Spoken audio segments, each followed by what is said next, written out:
নমস্কার, আবার একটা নতুন ভিডিওতে আপনাদের স্বাগত জানাই। বন্ধুরা, আজকে আমরা যে বিষয়টা নিয়ে আলোচনা করব সেটা হচ্ছে গ্রুপ সি এবং গ্রুপ ডিতে কি 100% রোস্টার লাগু হবে, যেটি নতুন সরকার এসেই কিন্তু অ্যানাউন্সমেন্ট করেছে। এবং এই রোস্টার লাগু হওয়ার পরে রিক্রুটমেন্টের উপরে কীরকম প্রভাব পড়তে পারে, অর্থাৎ কাট অফের উপর কীরকম প্রভাব পড়বে, আমরা কিন্তু এই ভিডিওর মাধ্যমে আলোচনা করব। এছাড়া অনেকেই কিন্তু বলছে যে এবার গ্রুপ সি এবং গ্রুপ ডি এ যে ইন্টারভিউ ছিল সেই ইন্টারভিউ থাকবে না, সেটার বিষয়ে কিন্তু আমরা আলোচনা করব। এবং সর্বশেষে যে বিষয়টি আলোচনা করব সেটি হচ্ছে পুনরায় আবার আমরা গ্রুপ সি এবং গ্রুপ ডি এর জোন ওয়াইজ কত ভ্যাকান্সি রয়েছে সেটা আলোচনা করব। চলো তাহলে দেখি। প্রথমে যে রোস্টারটি দিয়েছে নতুন রাজ্য সরকার সেটা দেখে নিই। প্রথমে আমরা রোস্টার যদি দেখি, পশ্চিমবঙ্গ সরকার 100 পয়েন্ট রোস্টার, পশ্চিমবঙ্গের বিভিন্ন পরীক্ষার সংরক্ষণ ব্যবস্থা, পশ্চিমবঙ্গের রোস্টার সিস্টেম 100 পয়েন্ট রোস্টার অনুযায়ী এখানে ক্রমিক সংখ্যা দিয়ে দিয়েছে পরপর। প্রথমে যেটি রয়েছে আর্থিকভাবে দুর্বল শ্রেণী, সাধারণ শ্রেণী ইডব্লিউ যেটা আমরা বলে থাকি, সেটার হচ্ছে 100 জনের মধ্যে 9 পয়েন্ট অর্থাৎ 9% সংরক্ষণ পাবে। তারপর আছে আর্থিকভাবে দুর্বল সাধারণ শ্রেণী প্রতিবন্ধী পিডব্লিউডি যে ক্যান্ডিডেটগুলো রয়েছে তারা কিন্তু 1 পয়েন্ট পাবে অর্থাৎ 1% সংরক্ষণ পাবে। 100টা সিট থাকলে তাদের জন্য কিন্তু একটা সিট সংরক্ষণ থাকবে। নেক্সট হচ্ছে 3 নম্বর অন্যান্য অনগ্রসর শ্রেণী, যেটা ওবিসি, যেটা নিয়ে এত ঝামেলা, এত সমস্যা, এত প্রবলেম, যে এত রিক্রুটমেন্ট আটকে থাকা, সেই যে ওবিসি রয়েছে। আমরা জানি যে আমাদের রাজ্যে দুটো ক্যাটাগরি রয়েছে, ওবিসি এ এবং ওবিসি বি, কিন্তু নতুন সরকার এসছে, আসার পরে কিন্তু একটা মাত্র ওবিসি করেছে সেন্ট্রালের নিয়ম অনুযায়ী। সেক্ষেত্রে কিন্তু 7% সংরক্ষণ পাবে ওবিসি ক্যাটাগরির স্টুডেন্টরা। তারপর হচ্ছে নেক্সট তপশিলি জাতি যারা এসসি ক্যাটাগরির মধ্যে পড়ছো তারা 21% সংরক্ষণ পাবে অর্থাৎ 21 পয়েন্ট পাবে। নেক্সট আছে তপশিলি জাতি প্রতিবন্ধী পিডব্লিউডি ক্যান্ডিডেট রয়েছে, সেখানে 1 পয়েন্ট অর্থাৎ 1% কিন্তু পিডব্লিউডির জন্য রয়েছে। নেক্সট হচ্ছে তপশিলি উপজাতি এসটি যারা, তাদের জন্য 6 পয়েন্ট রাখা হয়েছে। ঠিক আছে, 6 পয়েন্ট তাদের রাখা হয়েছে অর্থাৎ 100 জনের মধ্যে কিন্তু 6 জন ক্যান্ডিডেট তাদের নেওয়া হবে সংরক্ষিত তারা। এবং তারপর রয়েছে সাধারণ শ্রেণী ইউআর যে ক্যাটাগরি রয়েছে আনরিজার্ভ, তাদের জন্য 52% যে রয়েছে, এই 52% কিন্তু অন্যান্য ক্যাটাগরির স্টুডেন্টরাও নাম্বার অনুযায়ী কিন্তু পাবে চান্স। ঠিক আছে, সেক্ষেত্রে ইউআর ক্যান্ডিডেটদের রাখা হয়েছে 21%। এবং সাধারণ শ্রেণী আনরিজার্ভড প্রতিবন্ধী, এক্ষেত্রে কিন্তু পিডব্লিউ যে ক্যান্ডিডেট রয়েছে সাধারণ, তার জন্য পয়েন্ট রাখা হয়েছে 3, মোট পয়েন্ট হয়েছে 100। এই রোস্টার পশ্চিমবঙ্গের সরকারের বিভিন্ন সরাসরি নিয়োগ প্রযোজ্য। 100 পয়েন্ট পূর্ণ হলে পুনরায় নতুন চক্র শুরু হয়। বর্তমানে ওবিসি এ এবং বি আলাদা না থেকে শুধুমাত্র ওবিসি হিসাবে ধরা হচ্ছে। বোঝা গেল? এই যে নতুন রাজ্য সরকারের যে রোস্টার 100 পয়েন্ট রোস্টার, সেক্ষেত্রে কিন্তু অনেক স্টুডেন্টরাই অবৈধভাবে সুবিধা নিচ্ছিল আগের সরকারের কাছ থেকে। এই নতুন রোস্টার পয়েন্ট আসার পরে কিন্তু অবৈধভাবে কোনোভাবে সুযোগ সুবিধা নেওয়া যাবে না। এটা কিন্তু পরিষ্কার পরিচ্ছন্নভাবে রিক্রুটমেন্ট করার একটা ভাবনা চিন্তা রয়েছে নতুন সরকারকে, এবং নতুন সরকারকে আমরা অবশ্যই সাধুবাদ জানাই। আমরা দেখেছি এসসি যে ক্যাটাগরি রয়েছে 21%, সেখান থেকে অনেক কমিয়ে দিয়েছিল। তপশিলি জাতিদের যে পার্সেন্টেজ, আমরাও তপশিলি জাতির অন্তর্ভুক্ত, সেই তপশিলি জাতির যে 21% সেটা নামিয়ে 10-এর নিচে চলে এসেছিলো। কোনো পরীক্ষায় 11-12% ছিল, কোনো পরীক্ষায় 5-6% ছিল। ঠিক আছে, এই যে প্রতিনিয়ত দীর্ঘ 15টি বছর আমাদের সঙ্গে যে গঞ্জনা হয়েছে, সেটার অবসান হওয়া অবশ্যই দরকার। এবং ওবিসি সেন্ট্রালের নিয়মেই হবে, ওবিসি সেন্ট্রালের নিয়মেই থাকবে।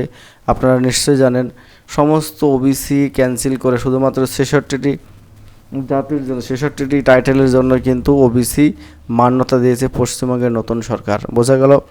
যদি এই রোস্টারটা লাগু হয় গ্রুপ সি এবং গ্রুপ ডিতে, এক্ষেত্রে কিন্তু কাট অফের একটা বিরাট ওলটফোলান হতে চলেছে। ঠিক আছে, ওলটফোলান হবে এই কারণে এখানে কিন্তু ওবিসি এ বি থাকছে না, একটা মাত্র ওবিসি থাকছে। সেক্ষেত্রে কিন্তু ওবিসিদের কাট অফ একটু বেড়ে যাওয়ার সম্ভাবনা রয়েছে, কিন্তু অন্যান্য ক্যাটাগরির দিকে যদি আমরা তাকাই তাহলে কিন্তু সমস্ত ক্যাটাগরির কাট অফ কমে যায়। বোঝা গেল? এবং এক্ষেত্রে কিন্তু অনেক ছেলেমেয়ে যারা রয়েছে সাধারণ ঘর থেকে উঠে আসা পরিশ্রমী, তারা কিন্তু চাকরি পাবে, বঞ্চনার শিকার হবে না। দীর্ঘ 15 বছর আমরা বঞ্চনার শিকার হয়েছি, বিশেষ করে এসসি ক্যাটাগরির স্টুডেন্টরা। আমি বারবার এই কথাটা বলবো, কারণ হচ্ছে আমি একজন এসসি ক্যাটাগরির স্টুডেন্ট, আমিও দীর্ঘদিন পরিশ্রম করছি এখনও। ঠিক আছে, এই যে আমাদের বঞ্চনা 21% থেকে 10%, 12% পর্যন্ত নিয়ে আসা, এটা অত্যন্ত খারাপ এবং অত্যন্ত লজ্জাজনক ব্যাপার। বোঝা গেল। নেক্সট আমরা দেখব যে ভ্যাকান্সির যে ডিটেলস, সেটা পুনরায় কিন্তু আমরা দেখবার চেষ্টা করব। ভ্যাকান্সি ডিটেলসগুলো আমাদেরকে একটা টেবিলের মাধ্যমে দিয়েছিল, সেটা দেখব। Total 5 page. যদি আমরা ভ্যাকান্সির দিকে তাকাই, 1 মিনিট,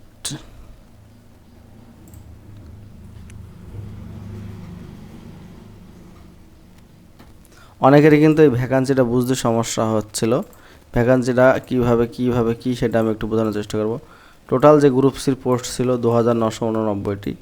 ইস্টার্ন রিজন হচ্ছে 717, Northern reason 615, south eastern reason হচ্ছে 443, এসআর জোন হচ্ছে 491 এবং ওয়েস্টার্ন রিজন হচ্ছে 723টা। বোঝা গেল। প্রথমে যেটি রয়েছে সেটা হচ্ছে 4th SLSC 2025 clerk vacancy, region wise, post wise, medium wise and gender wise and social category wise. প্রথম রয়েছে মেল ফিমেল যে ক্যাটাগরি রয়েছে, এই যে ক্যাটাগরি রয়েছে, এই ক্যাটাগরিতে যদি আমরা শূন্য পদের দিকে তাকাই, তাহলে কিন্তু টোটাল শূন্য পদ হয়েছে 2406টি। ঠিক আছে, ক্লার্কের টোটাল রয়েছে 2989টি। এর মধ্যে মেল ফিমেল যে ক্যাটাগরির মধ্যে পড়ছে, সেখানে মেল ক্যান্ডিডেটও চাকরি পেতে পারে, ফিমেল ক্যান্ডিডেটও চাকরি পেতে পারে। সেখানে টোটাল ভ্যাকান্সি রয়েছে 2406টি। তার মধ্যে ইউআরের জন্য রয়েছে 559, এনআর হচ্ছে 504, এসিআর হচ্ছে 345, এসআর হচ্ছে 369 এবং ডব্লুআর হচ্ছে 629। বোঝা গেল। নেক্সট আমরা যদি দেখি শুধুমাত্র ফিমেল ক্যাটাগরিদের জন্য সংরক্ষণ, তাহলে 483টি পোস্ট, যেটা শুধুমাত্র ফিমেল ক্যান্ডিডেটদের জন্যই কিন্তু সংরক্ষিত থাকবে। এটা মেল ক্যান্ডিডেটে কোনোভাবে চাকরি পাবে না কিংবা নট অ্যাপ্লিকেবল। এক্ষেত্রে আমরা ইস্টার্ন রিজনে রয়েছে ফিমেলদের জন্য 121টি পোস্ট, এনআরের জন্য রয়েছে 91টি, এসিআরে রয়েছে 90টি, এসআরে রয়েছে 95টি, ডব্লুআরে রয়েছে 86টি। বোঝা গেল। তাহলে মেল ফিমেল এবং অনলি ফিমেল ক্যান্ডিডেটদের আমরা ভ্যাকান্সি দেখিয়ে দিলাম ক্লার্ক পোস্টে। এরপরে আমরা যদি দেখি হিন্দি মিডিয়াম, এগুলো কিন্তু বাংলা মিডিয়ামের কথা বললাম আমরা।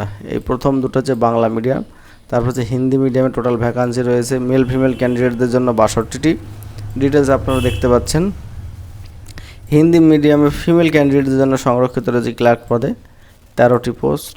নেক্সট হচ্ছে ক্লার্ক উর্দু, মেল ফিমেলদের জন্য রয়েছে 12টি পোস্ট এবং ক্লার্ক উর্দু ফিমেল ক্যান্ডিডেটদের জন্য রয়েছে 4টি পোস্ট। তারপরে যদি আমরা চলে আসি ক্লার্ক নেপালি যে পোস্ট রয়েছে মেল ফিমেলদের জন্য রয়েছে 6টি পোস্ট। তারপরে যে ক্লার্ক পদে উড়িয়ার জন্য রয়েছে 1টি পোস্ট, ইংলিশের জন্য রয়েছে 1টি পোস্ট এবং তেলেগুর জন্য রয়েছে কিন্তু 1টি পোস্ট। পরপর কিন্তু যে ক্লার্কের যে পোস্টগুলি আমরা জোন ওয়াইজ এবং ক্যাটাগরি ওয়াইজ কিন্তু আপনাদের সঙ্গে আলোচনা করলাম এবং ল্যাঙ্গুয়েজ অনুযায়ী আলোচনা করলাম। নেক্সট যেটা দেখবো সেটা হচ্ছে group D post. Group D total post ছিল 5489টি, ইআর হচ্ছে 995, এনআর হচ্ছে 1607, এসসিআর হচ্ছে 534, এসআর হচ্ছে 680, ডব্লুআর হচ্ছে 1673। বোঝা গেল। প্রথমে যেটি রয়েছে মেল ফিমেল ক্যান্ডিডেটদের জন্য বেঙ্গলি মিডিয়ামে টোটাল শূন্যপদ রয়েছে 4288টি, ইআর হচ্ছে 736টি, এনআর হচ্ছে 1271টি, এসিআর হচ্ছে 372টি, এসআর হচ্ছে 499টি এবং ডব্লুআর হচ্ছে 1410টি। বোঝা গেল। তারপরে নেক্সট হচ্ছে বেঙ্গলি মিডিয়াম ফিমেল ক্যান্ডিডেটদের জন্য শূন্যপদ রয়েছে 1021টি, ইআরে রয়েছে 211টি, এনআরে রয়েছে 281টি, এসসিআরে রয়েছে 132টি, এসআরে রয়েছে 145টি, ডব্লুআরে রয়েছে 252টি। তারপর যদি আমরা হিন্দি মিডিয়াম দেখি, মেল ফিমেল ক্যান্ডিডেটদের টোটাল শূন্যপদ রয়েছে 128টি। হিন্দি মিডিয়ামে ফিমেল ক্যান্ডিডেটদের জন্য শূন্যপদ রয়েছে 13টি। এরপরে হচ্ছে উর্দু মিডিয়ামে মেল ফিমেলদের জন্য শূন্যপদ রয়েছে 21টি, উর্দু মিডিয়ামে ফিমেলদের জন্য শূন্যপদ রয়েছে 5টি এবং নেপালি মিডিয়ামে মেল ফিমেলদের জন্য শূন্যপদ রয়েছে 9টি। এই হচ্ছে বিষয়। আর যদি আমরা নেক্সট দেখি নেপালি ক্লার্ক 1টা পোস্ট, এইভাবে কিন্তু পরিষ্কার সব দিয়ে দিয়েছে। উড়িয়ার পোস্ট এভাবে কিন্তু প্রথম পরপর কিন্তু সিরিয়াল বাই সিরিয়াল তোমাদের গ্রুপ সি এবং গ্রুপ ডি যে ভ্যাকান্সি ডিটেলস সেটা কিন্তু আমি দেখিয়ে দিলাম। যদি 100% রোস্টার নতুন যে এসছে সেটা যদি লাগু হয় সরাসরি কিন্তু প্রত্যেকে এর সুবিধা পাবে এবং যে রিক্রুটমেন্টটা অনগোয়িং চলছে অনেকেই কিন্তু চাকরি পাবে।